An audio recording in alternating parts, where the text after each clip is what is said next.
Hello everyone, welcome back to my channel. Today we will be learning that how to open control panel and make a control panel desktop shortcut in Windows 11 computer. So for that purpose you have to right click on the blank area of your desktop and go to personalize. Under the personalization you have to find themes. You have to left click on it.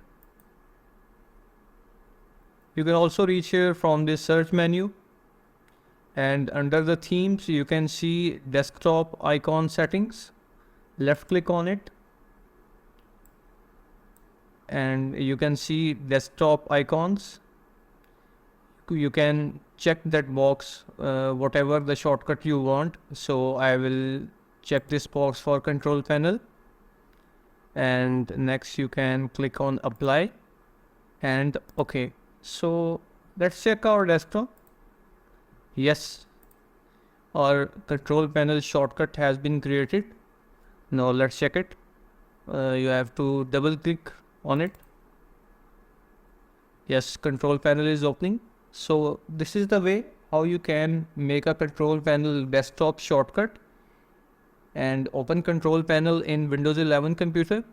So that's all from my side.